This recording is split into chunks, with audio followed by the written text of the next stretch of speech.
Good morning. I have returned to my world of recording my videos an hour before leaving for work because, time management, who is she? Thusly, we have returned to the world of whispering about witchcraft into the microphones. This week, in the world of whispering into the microphone about witchcraft, I read The Lost Mage? Last Margaret. That's not it.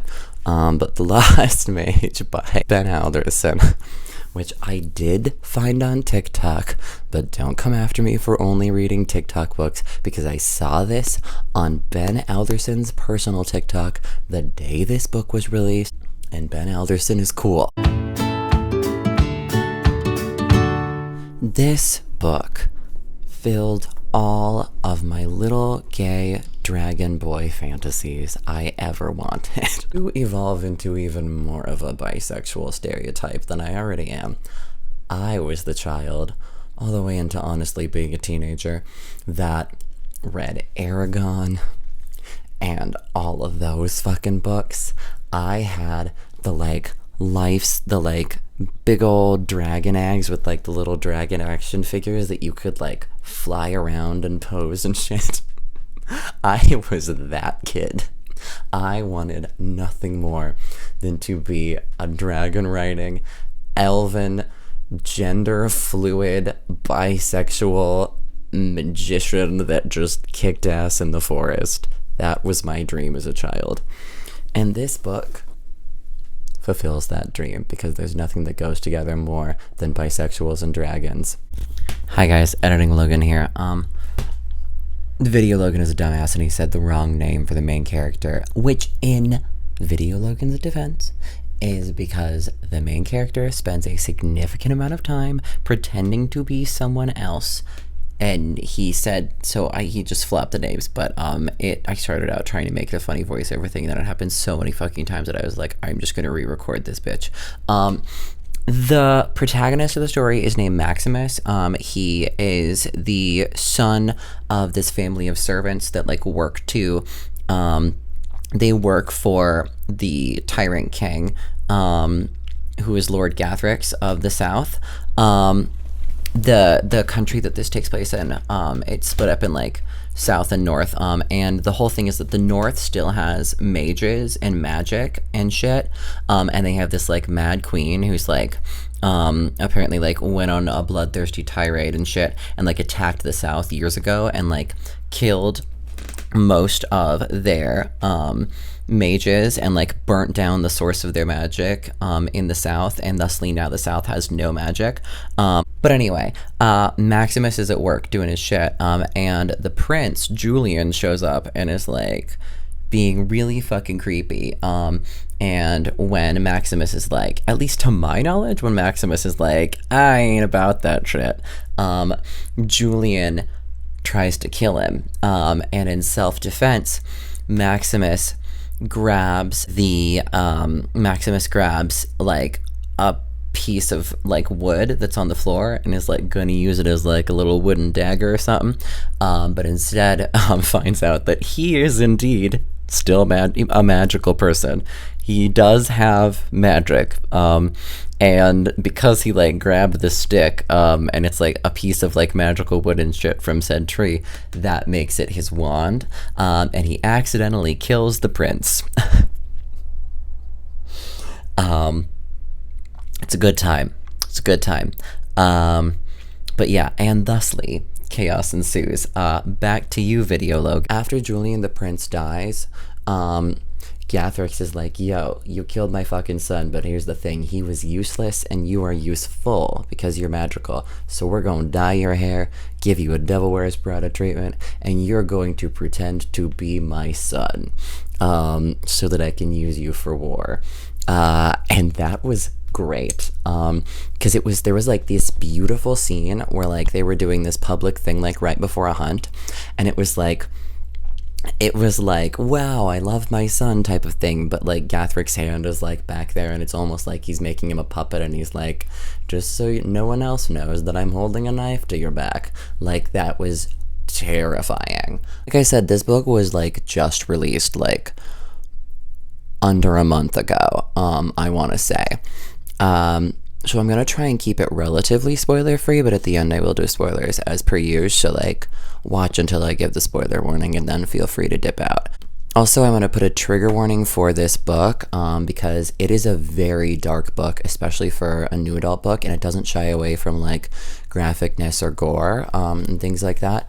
It's all very earned, which I appreciate, but it doesn't shy away. But on that vein, one of my favorite things about this book is the first page. There is a trigger warning page of just like warning, this book will trigger you like for all of these topics, so tread with care. And I really appreciate that because I don't think I've ever seen an author do that before. So thanks, Ben. In the saga of Logan's brain narrating books in accents that make no fucking sense, from page 1 to the end of this book, my brain heard this book in a Northern Irish accent. So it's not textually supported. There's no reason that would be a thing. Like, this is very much written to be British people. And here's the thing, I'm not good at a Northern Irish accent or a regular accent, so this is what my brain sounded like. Oh no. For instance, sat in the cushioned chair, I watched as clumps of brown hair fill around me like snow. Every now and again I would wince against the sudden snap of the blades that nipped close to my ear. I kept my eyes pinned to the floor, unable to watch the snake of a young maid's hand as she cut my hair. "Forgive me, Julian," the young maid murmured.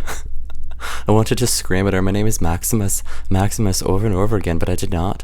Master Gathric's warning to behave still chimed like bells in my head. It's just what my brain does. I don't. So hey Ben, if you need somebody to read an audiobook in an accent that is not textually supported, hit me up. Anyway, something else I really enjoyed about this book is that it is very action heavy, but like with, I don't know, this is just something I'm noticing with younger authors in general. I don't know if maybe younger people are like better at writing action besides King, but like these younger authors in fantasy are writing really, really wonderful action scenes that are like, they're very cinematic, but they're also descriptive enough to still like get the literary like picture in your head while not dragging and feeling slow. It's just really well done. Something else I loved in this book, both of the love interests, so spoiler alert, it's on my channel, Maximus is gay as shit, and I loved it. And he has, while it doesn't center, it centers around like Maximus's journey as like a mage and like journey into like becoming a magic being and things like that. There's two main love interests like put forth in this book, and they're both like, I really enjoyed the way that both of these love interests were written, because usually like in a love triangle it's like one is the good guy and one is the bad guy. Give you two guesses for which one I'm going for. But here it's really wonderfully, like, Ben Alderson does a really good job of presenting both as like morally gray people that like at first they're both like, oh cool, he's hot, but then also at the same time both of love interests do things that like makes it that I do not trust them at all. Honestly, this entire fucking book can be summed up in playing with my trust issues. Thank you. I'm going to have a very hard time trusting any characters in the sequel of this book because everyone is two-faced and turns on each other. It's fucking insane. I really liked the fact that the magic was not used as a metaphor for homophobia. This is fresh and new. I honestly think my favorite character in this book is like, only gets like a couple of scenes. The queen. She's known as the Mad Queen by the South because like there's this whole thing of like the North that still has magic apparently attacked the South and like sapped them of all their magic. But then in true fantasy form you find out none of that shit is true. There's like this whole thing going on where she's, you know, the Mad Queen, where she's really just powerful because society is not comfortable with powerful women, and like part of the quest is like in order to stop a war, since Maximus was apparently like taken from the north as a child, and that's why there's a mage in the south. Maximus has to return to the north, and as he's returning, like he has to return to the north and like face the queen. But when we meet the queen, I had only one theme song in my head, and that is the "I'm a boss ass bitch, bitch, bitch, bitch," and that's just the way that I thought about her. I was like, yep, this is who I want on my side. I don't give a fuck if you're bad, good, mad, sane. I want you. If you want a really fast-moving gay fantasy with beautiful descriptive language, a little bit of body horror, a fun system of magic, and just a fun time, read this. I got through this in a day and a half. So yeah, pick it up. Ben Alderson, I need this second book to come out soon, because the way you ended this, I was about to cry. Yeah. Let's talk spoilers. Stay if you want. I'll keep it rather light spoilers, but like, pop off now, like, and subscribe if you don't. Firstly, the scene where he kills Julian is terrifying. That was like on par horror writing, and like, thank you, Ben Alderson. Like, that was, you did not shy away from that. That was like very well done. I really enjoyed that. I am just gonna say, I jumped ship so many times on Simeon and Maximus versus Cameron and Maximus, because Simeon is a northern spy who is like the first love interest presented. Well, that's a lie. The very first love interest that I jumped on was, I was like, is this going to be enemies to lovers with Julian and Maximus? And it sure wasn't, because Julian tried to assault him and then died. Don't know what that says about me. We'll unpack that later in therapy. But Simeon shows up and is like, at first, like, a servant. And he's like, wow, who's this hot servant? And then it's revealed that Simeon is a spy for the North that's like come back to be like, I'm going to take you home, dear Lost Mage. We're going to take care of you. And he's like a healer. He's also like magic, but he's like a lower level mage, so he's like a healer, which is really cool. The healer powers are really beautifully created here, and I enjoy them. That was like, on that one, I was like, okay, this is hot, but then I was like, I had so many trust issues, because you just don't know whether the North is good or not the entire time that we are reading this book. You're like, I don't know who I trust. I don't know who I trust. I don't know. But anyway, I was here for it, and then I wasn't, and I was here for it, and I wasn't. Simultaneously, the other love interest, there's a prince from a neighboring kingdom that comes over, that when Maximus is being forced to pretend to be Julian, and they have one like dinner together, and then Cameron like goes to his room afterwards and is like, just being like, are you the real Julian? Like, who are you? I don't know, like questioning him and shit, and he's like, no, I'm Julian, really, believe me. The next day, Maximus is like called to appear in court or whatever, and he's not really told why. And it turns out that the king and Cameron's mother have created an arranged fucking marriage between Cameron and Maximus as Julian, but Maximus, in front of everyone and God, because they want to join the kingdoms and rule the entire South. And just without being told, in front of everyone, they're like, yo, you know that dude you thought was hot? Guess what? You have to marry him now, even though you do not know him. And I was so torn, because I was like, arranged marriages are so scary. But then you never see a gay arranged marriage in these books. Also, nobody gives that they're like, yeah, this is a good idea. We'll do a gay relationship. This is a good idea. And I'm like, yes. And also, Cameron's really fucking hot. And I could never decide whether he was Prince Charming or the Darkling. But both of those are for me. Like, both of those are things I would allow into my space. This relationship had like major Raylo vibes. Oh my god. Cameron is so not who you think he is that